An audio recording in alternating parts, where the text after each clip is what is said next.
Hello दोस्तों, मेरा नाम अभिनिका है और आज हम इस वीडियो में बात करेंगे एक बुक के बारे में जिसका नाम है stop letting everyone affect you.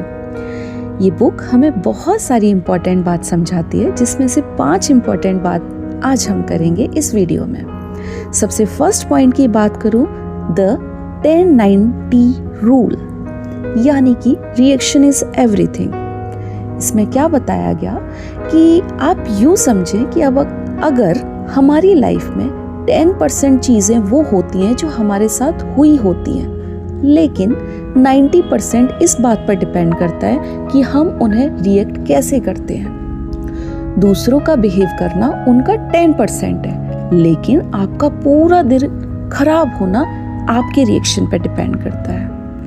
आप इसे कुछ यूँ समझें, अगर कोई ट्रैफिक में आपको कट मारता है या आपसे कोई बदतमीजी करता है, ठीक है, तो आपके पास 2 ऑप्शन है, या तो आप उससे चिल्लाएं, लड़ें, है ना, या फिर आप यूँ समझ लें, हो सकता है वो बहुत जल्दबाजी में हो, किसी इमरजेंसी में हो, और अपना अच्छे से शांति से आगे बढ़ जाए। तो it's all depend on your reaction. इस बुक के दूसरे अगर इम्पोर्टेंट पॉइंट की बात करूंगी तो वो है stop being a people pleasure, यानी कि जब आप हर किसी को खुश करने की कोशिश करते हैं ना, तो आप अपनी रिमोट कंट्रोल दूसरों के हाथ में दे देते हैं। बुक के मुताबिक आप सबको खुश कर ही नहीं सकते, और जो लोग आपको पसंद नहीं करते ना, आप कुछ भी कर लीजिए, वो आपकी चीज़ों से कभी खुश नहीं होंगे।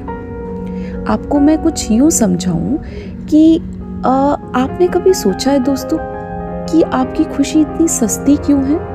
जो दूसरों के हाथ में आपका रिमोट कंट्रोल है, अगर उन्होंने दबाया तो आप खुश हो गए, उनके मुताबिक आपका ये रिमोट कंट्रोल सैड मोड में चला गया। इसलिए हमें अपनी खुशी का जो रिमोट कंट्रोल है ना, वो किसी के हाथ में नहीं देना है। तो थर्ड पॉइंट जो ये बुक हमको बताती है, वो बताती है कि डोंट टेक थिंग्स पर्सनली। देखो, जो लोग आपके बारे में कुछ गलत या बुरा बोलते हैं ना, वो उनकी अपनी इनसिक्योरिटी और उनके अपने नज़रिए का रिफ्लेक्शन होता है, आपकी रियलिटी नहीं है। अगर कोई आपको फेलियर कहता है तो वो उसकी अपनी सोच है, ना कि आप वैसे हैं।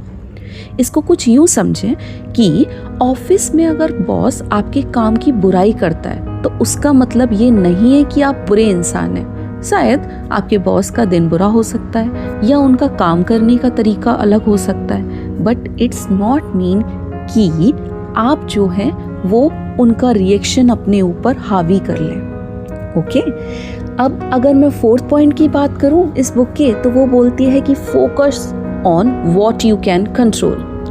हम अक्सर उन चीज़ों से परेशान होते हैं जो हमारे हाथ में नहीं है, जैसे दूसरों की राय। ठीक है, अब बहुत सारी राय हो सकती हैं, वो आपकी फाइनेंशियल प्रॉब्लम पर बात कर सकते हैं, वेदर पे बात कर सकते हैं, जो कि अभी आपके हाथ में नहीं है। तो ऐसे मुद्दों में आपको जाने की, दूसरों के रिएक्शन को कंट्रोल करने की ज़रूरत नहीं है। बेस्ट है यू विल कंट्रोल योरसेल्फ। आप किसी को कंट्रोल कर ही नहीं सकते। इसको यूँ समझें, आपका काम है कुछ यूट्यूब पे वीडियो डालना, ठीक है, आप मेहनत करके YouTube पे वीडियो डाल रहे हैं, लेकिन उस पर नेगेटिव कमेंट आ रहे हैं। अब आप नेगेटिव कमेंट्स को तो कंट्रोल नहीं कर सकते, तो आपको क्या करना है, अपना अगला वीडियो पे और बेहतरी से काम करना है। बस आपको रिएक्शन इस तरह देना है कि आपका जो मनोबल है ना, वो कम ना हो, नेगेटिव चीज़ों को इग्नोर करना है। ओके, अब अगर हम इस बुक के 5th पॉइंट की बात करेंगे तो वो हमें बताती है मास्टर योर इंटरनल डायलॉग। जो बातें हम खुद से करते हैं ना, वो हमारे कॉन्फिडेंस को बताती है।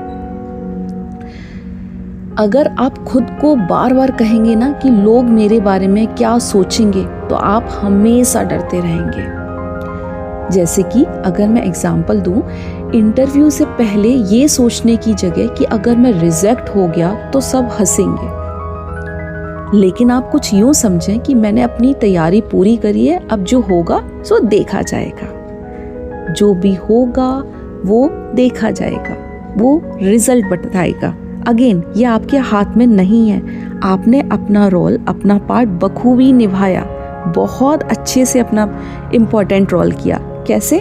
मेहनत करके। आपने उसकी तैयारी करी, मेहनत करी अच्छे से। अब जो होगा वो कंट्रोल सामने वाले के हाथ में है। आपका कंट्रोल कितना था? सिर्फ उसके लिए मेहनत करना। तो आज के वीडियो को अगर आपको पसंद आया हो तो लाइक करिएगा और शेयर करिएगा, और अगर आपको भी इस वीडियो में कुछ अच्छे पॉइंट्स नज़र आए हों तो कमेंट में ज़रूर बताइएगा। Thank you so much.